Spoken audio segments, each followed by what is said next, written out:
ओम नमः शिवाय। हरि ओम नमः शिवाय।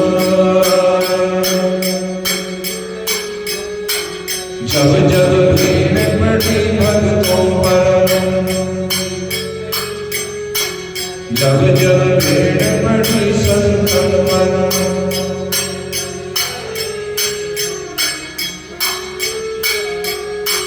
शिव दौड़े चले आए। हरि ओम नमः शिवाय।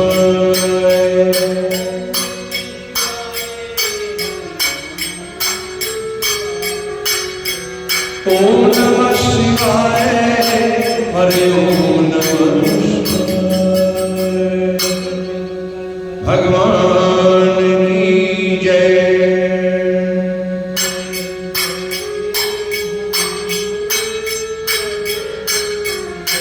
जय जय भगवान जगदम्बे।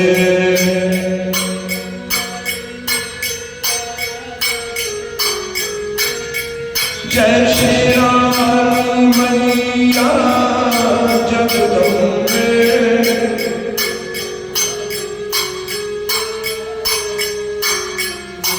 जय लालानी मैया जगदम्बे।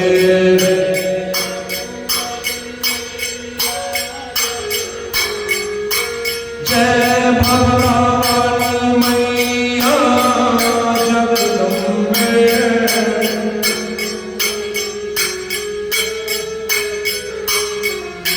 जय जय भवानी जगदम्बे।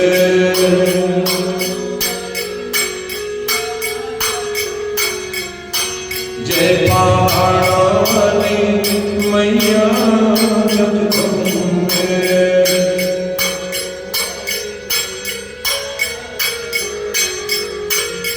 जय पावानी मैया जगदम्बे।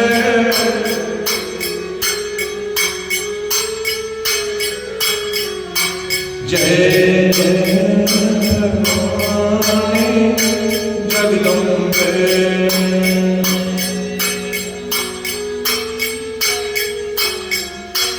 जय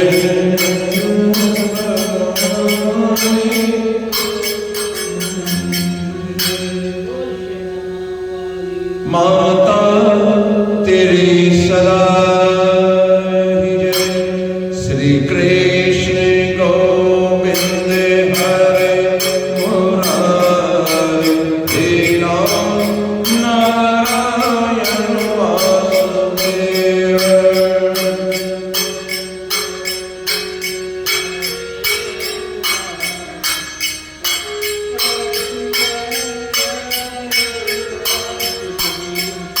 श्री राम कृष्ण गोविंद हरे मुरारी। हे नारायण वासुदेव।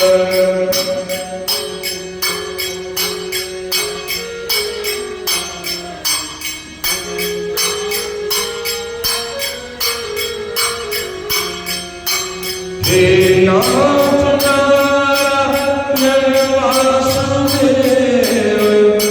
हे नाथ नारायण वासुदेव।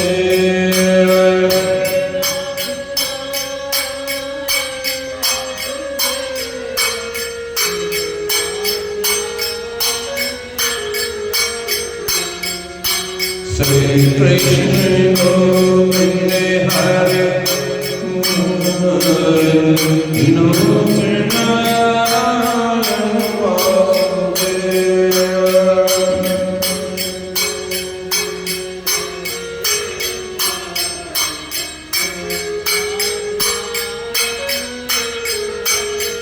बोलो वृंदावन बिहारी लाल की जय। गजानन गणाधि सेवितं कपीथ जम्बू फल चारुभक्षणं उमासुतं विनाशकारकं नमामि विघ्नेश्वर पाद पंकजं नमामि। बोलो श्री गणेश जी महाराज की जय। श्री वृंदावन बिहारी लाल की जय। राजा परीक्षित ने श्री सुखदेव जी महाराज से विनय करते हुए कहा, महाराज अब मैं ऐसा धर्म सुनना चाहता हूं जिस धर्म के करने से बड़े बड़े पापी अधर्मी लोग भी पवित्र होकर स्वर्ग का सुख भोगते हैं। सो आप हे मुनिनाथ कृपा करके मुझे ऐसा धर्म बतलाइए जिससे कि मनुष्य नरक में ही ना जाए। परीक्षित के ये वचन सुनकर सुखदेव जी महाराज बोले, हे राजन, जो लोग मन वचन और कर्म से जानबूझकर पाप करेंगे उन्हें तो निसंदेह धर्म करने के बदले नरक भोगना ही पड़ेगा। इसी वास्ते मनुष्य को चाहिए कि वो हर समय अपनी मुक्ति का उपाय कुछ ना कुछ करता रहे। मनुष्य तन पाने पर जो व्यक्ति अपना जन्म अकार्थ खो देता है, कभी परमेश्वर का ध्यान सिमरन करता ही नहीं, उसे पछताना ही पड़ता है।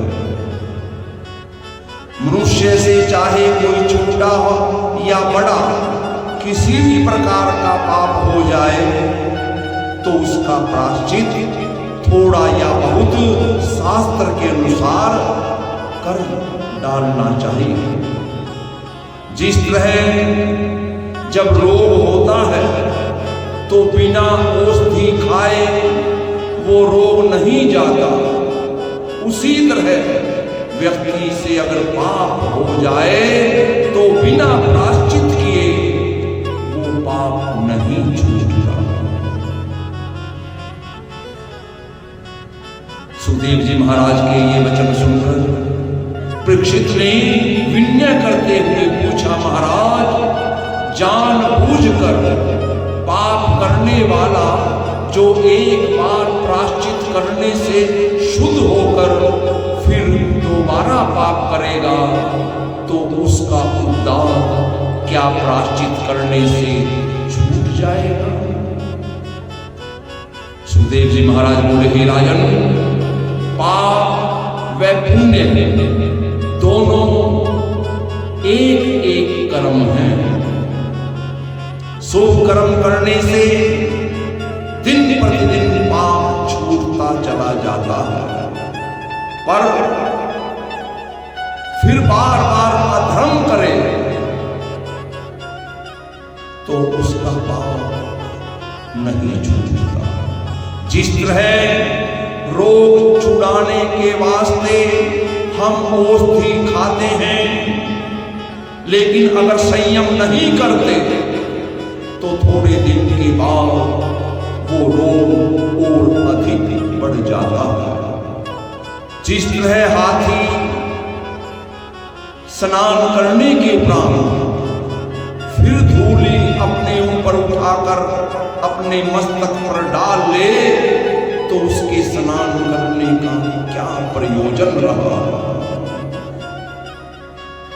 जैसा उदार व्यक्ति का ज्ञान प्राप्त होने से होता है, वैसा शुभ कर्म करने से भी जल्दी से उसका पाप नहीं छूटता।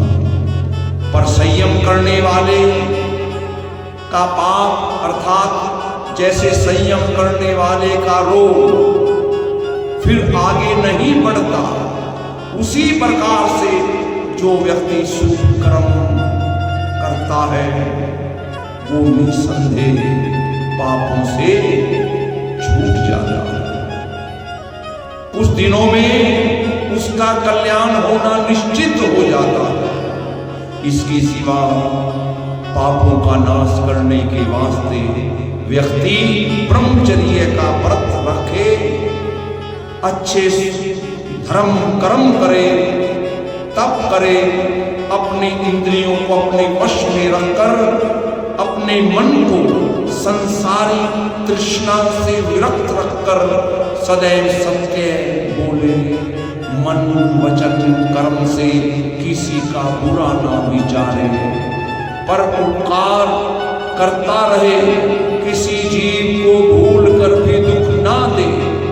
ये सब उपाय करने से व्यक्ति के पाप कट जाते हैं। पर जैसा परमेश्वर के चरणों में भक्ति और प्रीति करने से पाप कटते हैं, वो तो अलग अनुपम फल की प्राप्ति होती है।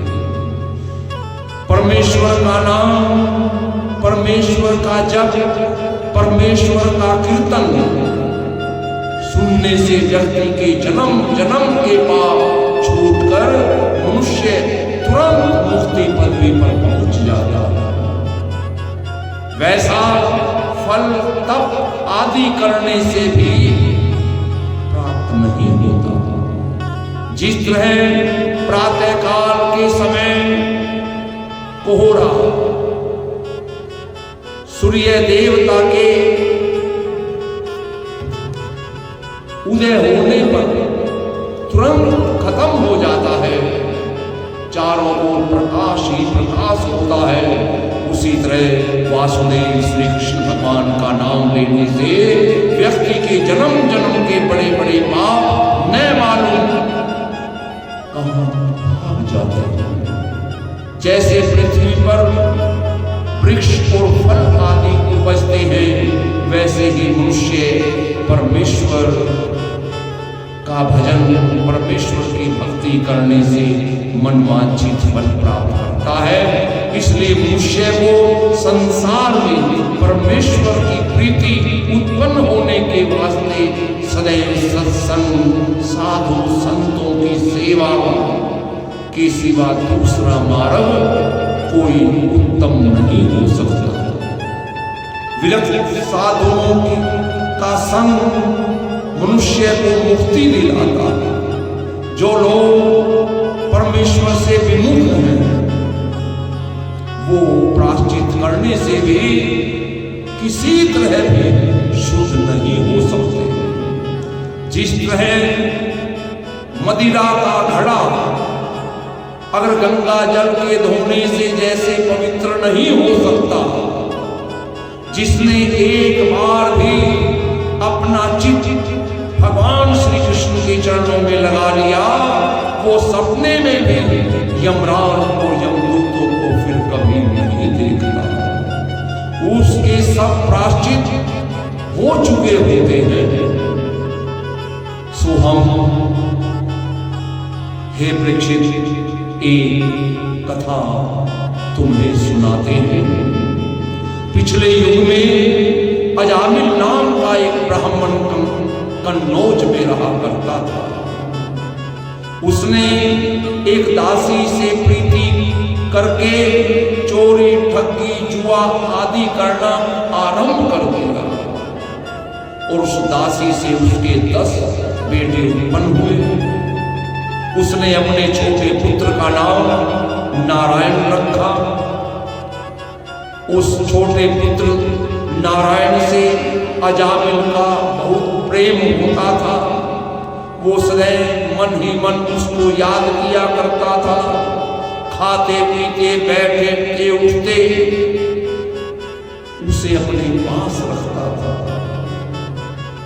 जब उसकी अवस्था 88 वर्ष की हो चुकी थी, मरने का समय आया और एक दिन 3 यमदूत भयानक रूप, मुदगर और फांसी लिए हुए अजामिल को लेने के वास्ते आए और गले में फांसी का फंदा डालकर अजामिल को खींचने लगे।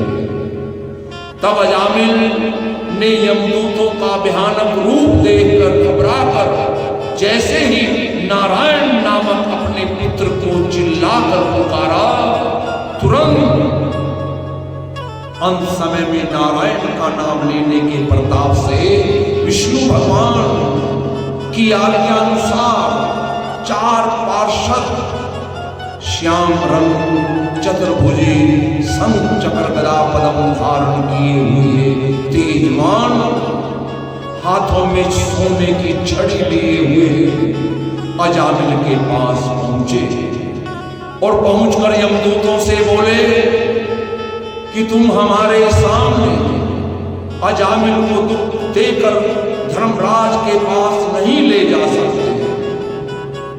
ये बात सुनकर यमदूतों ने कहा कि सुनो, इस ब्राह्मण ने अपने जीवन में बहुत पाप किए हैं और पापों का दंड सदैव धर्मराज देते आए हैं, इसलिए हम धर्मराज की आज्ञानुसार इसे नरक में लेकर जाएंगे।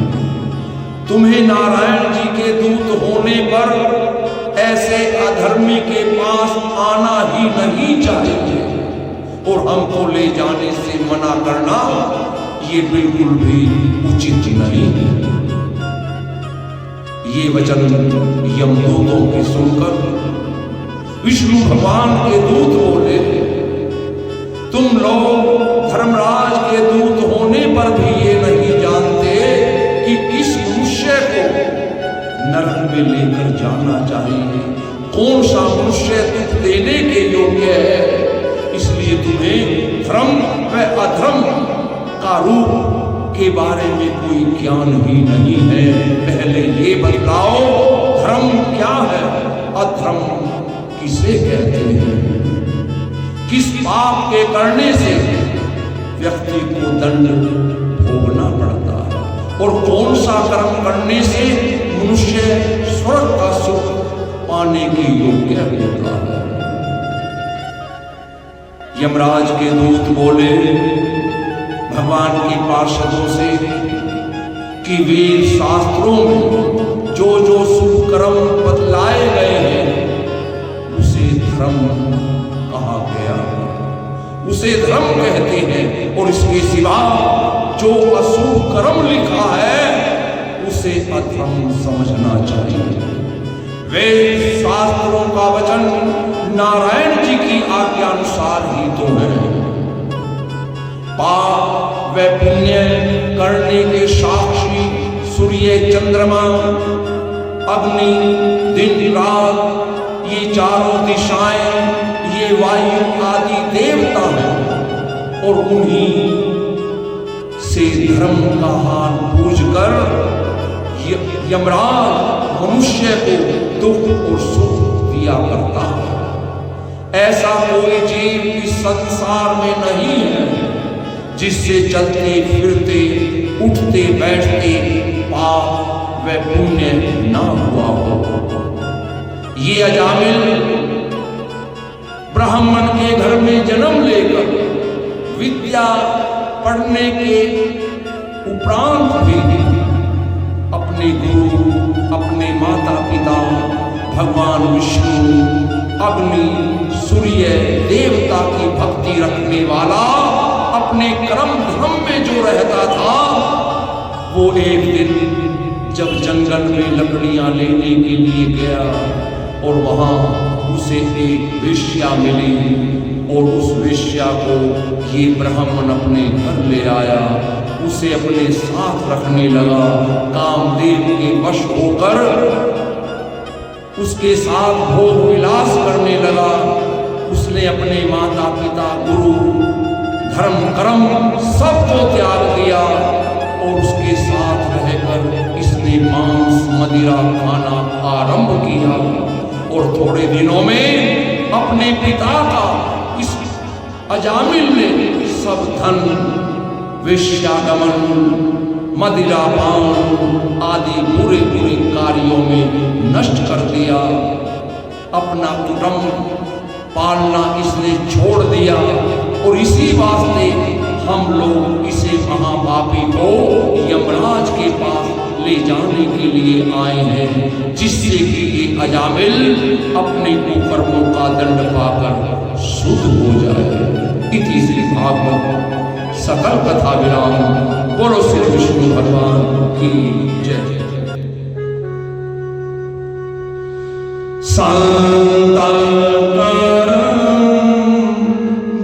भुजक्षेणं पद्मनाभं सुरेशं विश्वाधारं गगनसदृशं मेघवर्णं शुभांगं श्रीलक्ष्मीकान्तं कमलनयनं गम्यं वन्दे विष्णुभवभयहरं सर्वलोकैकनाथं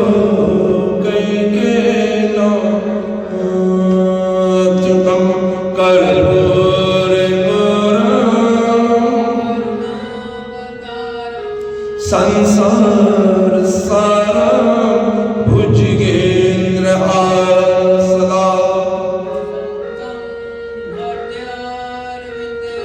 भवं भवानी सहितं नमामि।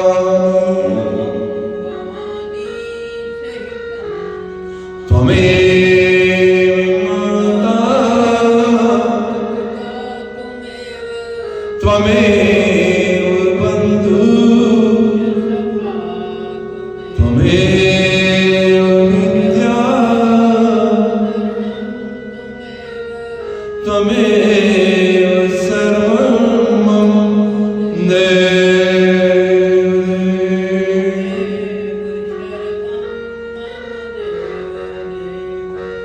सर्वे भवन्तु सुखिनः सर्वे सन्तु निरामयाः सर्वे भद्राणि पश्यन्तु मा कश्चित् दुःखभाग् भवेत्। धर्म की जय हो धर्म का प्राणियों में विश्व का गौ हत्या सनातन धर्म की जय। श्री सत्यनारायण स्वामी की जय। आई सचियां देवचियां जोता वाली माता तेरी सदा जय। श्रीमद्भागवत महापुराण की जय। श्री सुखदेव महाराज की जय। बोलो बजरंगी हर हर हर देव शंभु श्री शंकर भगवान। जय जय श्री राधे श्याम जय जय श्री राधे श्याम जय जय श्री राधे श्याम।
Om